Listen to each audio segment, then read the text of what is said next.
was a biology major, differential equations 1 day a week conflicted with the required biology course she had to take. She wanted to take differential equations just because she liked math. And so I gave her permission to sit in my course, I gave her permission to miss class every Thursday. Just so happened Thursday morning I didn't have any responsibilities before my class, so I would sit in my office and I would practice my lecture for the day. And so I would write it out, say what I was going to say, and I would post it online for her to see it.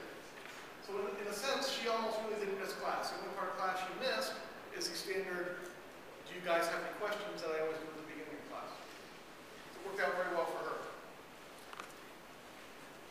Students send me emails, especially my online students. I'm stuck on problem 52. Instead of trying to type up problem 52 and explain every little step as I'm typing, I write it with a pen. And that way I can just speak. I can say, add 5 to both sides. I don't have to write +5, +5. I can just say it, the students know it. Much quicker, much easier than trying to type the whole thing out. Work on it. I've used it to take notes in a meeting. We recently lost our secretary. She was reassigned to a different area. So now when we have math department meetings, we are required to take our own minutes, which some people thought was terrible, but I volunteered to do it one time. I used this. Wrote things out by hand. Everything that was said was recorded. I have a student in one of my classes who uses this. He has his own. He uses it every day to take notes. He's a student that has difficulty processing things quickly enough. He's very, very visual. He's not audio at all. But he can look at the board and write and not have to worry about what I'm saying. He can write it, get it down in his notebook, and later on he can go home and he can play it over and over again as often as he needs to listen to it. So it's very, very handy for him. You can take this and turn it into a tablet. What I mean by that is I use a software called Dabbleboard, www.dabbleboard.com. It's a free whiteboard that you can use, www.dabbleboard.com. I can set this up so that it works like my mouse. So instead of having to try to write with my mouse, I can write on a piece of paper with this. It doesn't push the audio through, however. Dabbleboard does allow you to use audio. To push the audio through, I do have to have a separate microphone plugged in.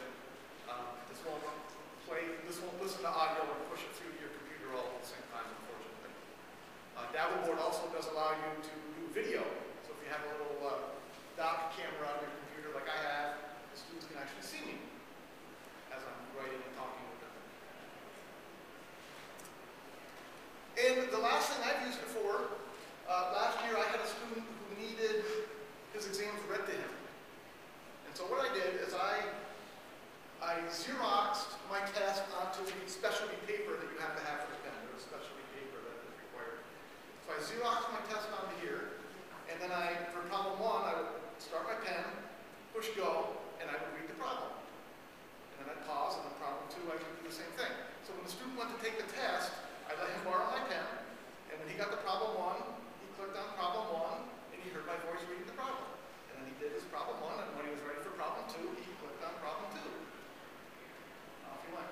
Worked very well for him.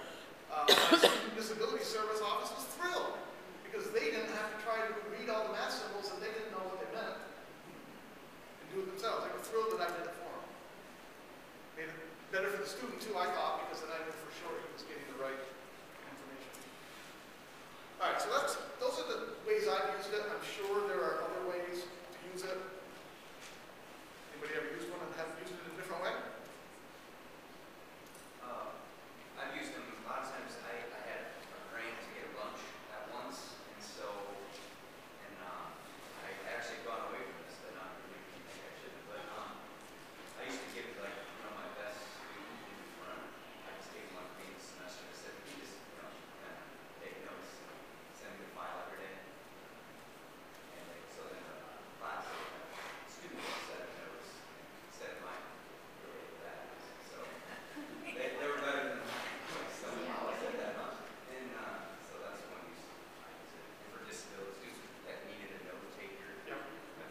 my classrooms aren't nearly this big, so the student that I have who uses it this semester, he normally sits right in the front.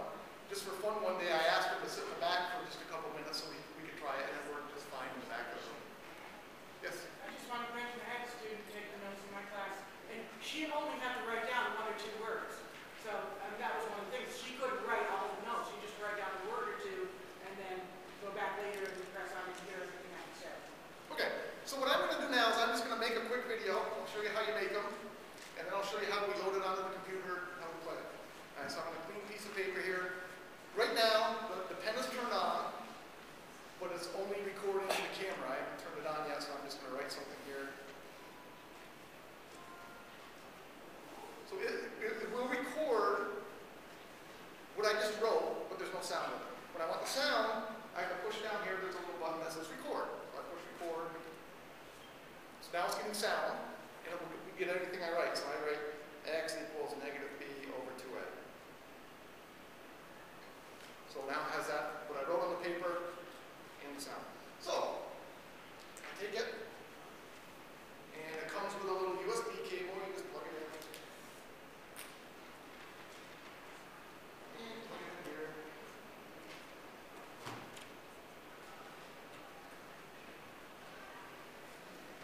There's that same rule again about the USB cable always goes in the wrong way.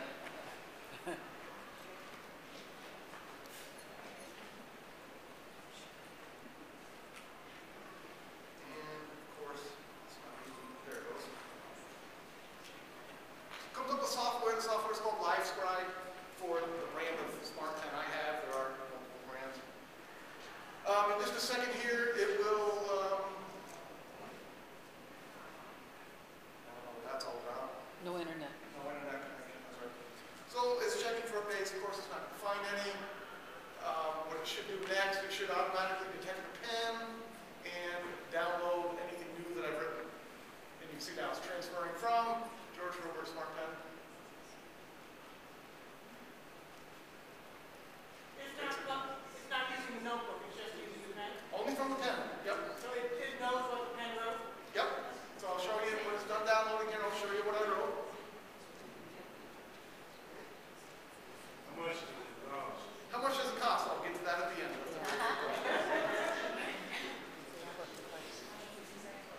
Instead of using the special paper, can you use a new tablet? Will it work on there?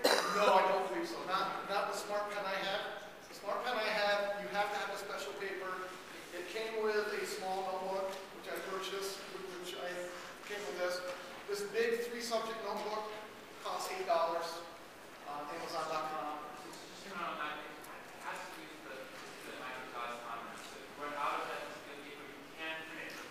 You can print it, that's right.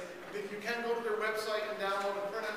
You have to have a high enough quality printer for the printed work. But, you know, for this big for $8, it's not really terribly expensive. All right, so it's done downloading. So I go to my facility book. And you can see everything I've done. Most of mine are notes from my online course. Here's what I did just a minute ago. So I go AMATYC conference. You can see that's in black. Why is it in black? No recording. Because it was not recording. So anything in black has no sound with it. Anything in green does have sound. And so now I can click on this. Again, you probably won't be able to hear it through my computer. But I can click there and it automatically replays it. Let me go to maybe a different page that has more stuff written on it. Alright, so this is from when I was doing different equations. So you can see it's playing. You'll see the green text come up as it plays. Very simple to do. Okay, so that's how you make a video and record it. It's as easy as writing on a piece of paper and talking.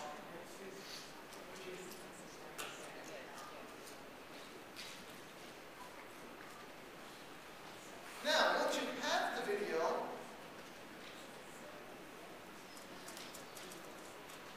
how do you get the videos to your students? There are multiple ways. One is to have them download the software that you saw on my computer. It's a completely free piece of software. are some limitations. I don't think they have an Apple version, so that's a problem if you have students with Apples. And I know a lot of my internet students, it's disappointing their lack of computer skills for students in an internet class. Asking them to download software and install it can be a real problem. The advantage of them downloading the software, you can then email them to Camtasia, it's then completely live. And what I mean by that is they can click anywhere on the page and it will jump immediately to that spot in the video. But the files do get a little large, so emailing the files to the students can be a little bit of a problem too. You can, LiveScribe does offer you 500 meg of space to post videos, so you can post videos right on their website. You can then email the link to the students, you can post it to Facebook, you can have it search, or you can embed it in a web page that you create.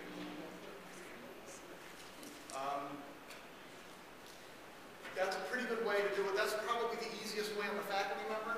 What I do, however, is I take the Camtasia and I do a screen capture on my computer, convert them to a standard format, and then I put them right on my internet course itself. That takes time because you've got to play the whole video on your computer while you capture it.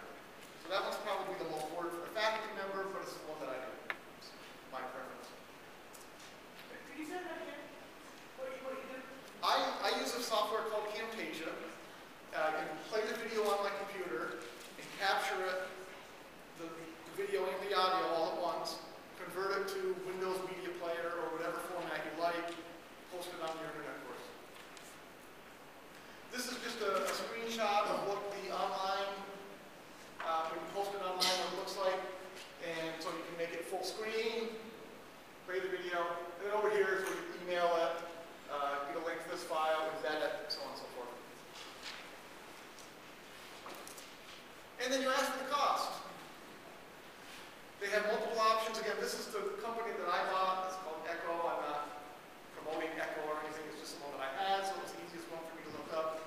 They have a 2 gig, a 4 gig, and an 8 gig version. $99, $120, $166 on Amazon.com.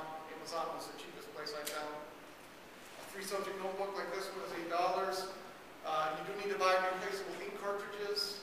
You can get 5 ink cartridges for $6. Questions?